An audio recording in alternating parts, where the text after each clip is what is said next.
दोस्तों, क्या आपने कभी अमृत कलश के बारे में सुना है? जी हाँ, यह वही मशहूर अमृत कलश है जिसका जिक्र हमें कई हिंदू कहानियों में मिलता है। अमृत किसी को भी अजर और अमर बना सकता है। अमृत पीने वाला न कभी बूढ़ा होता है और न कभी मरता है, और अमृत उसे बहुत शक्तिशाली बना सकता है। अब जब अमृत में इतनी शक्तियां हैं और यह किसी को भी इतना शक्तिशाली बना सकता है, तो अमृत की यही खासियत देवताओं के लिए परेशानी की वजह भी बन गई, क्योंकि अब अमृत उन्होंने खुद तो पी लिया था, लेकिन बाकी जो अमृत है उसे वह कहाँ छिपाए कि वह किसी दानव के या फिर किसी इंसान के हाथ न लगे। तो आज की कहानी इसी अमृत कलश के ऊपर है, जहां आप देख पाएंगे कि आखिर में अमृत कलश को बचाने का देवताओं ने क्या तरीका निकाला। तो चलिए कहानी शुरू करें। एक समय की बात है, देवताओं में बैठक हुई यह डिसाइड करने के लिए कि अमृत कलश कहाँ छुपाया जाए। एक देवता ने कहा कि समुद्र की गहराइयों में छुपा दिया जाए, क्योंकि समुद्र की गहराइयों तक पहुँचना उतना आसान नहीं है। तभी दूसरे देव ने कहा कि नहीं, समुद्र की गहराइयों तक मनुष्य अगर पहुँच गया तो यह कलश उसके हाथ लग जाएगा, क्योंकि इंसान अगर चाहे तो समुद्र की गहराइयों में पहुंचना उसके लिए कोई मुश्किल काम नहीं। बात सही थी। अब समस्या वापस वहीं पहुंच गई कि अमृत का कलश कहाँ छुपाया जाए। तभी एक दूसरे देव ने कहा कि क्यों न अमृत को पर्वत की ऊंचाइयों पर छुपा दिया जाए, किसी पर्वत की गुफा में, बर्फीली वादियों में, जहाँ मनुष्य टिक नहीं पाएगा।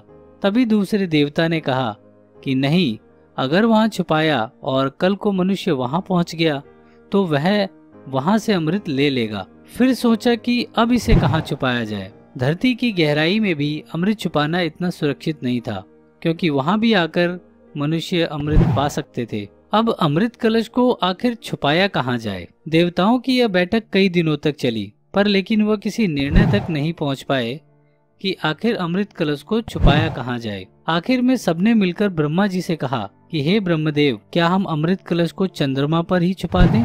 मनुष्य के लिए अगर समुद्र की गहराइयों से, धरती के अंदर से और पहाड़ों की ऊंचाइयों से भी कलश तक पहुंच पाना संभव है, तो हम चंद्रमा पर ही इस अमृत कलश को छुपा देते हैं, क्योंकि चंद्रमा तक पहुंचना मनुष्य के लिए असंभव है। लेकिन ब्रह्मा जी ने कहा यह संभव है कि कहीं एक दिन मनुष्य चंद्रमा तक भी पहुँच जाए और अमृत कलश को पाले।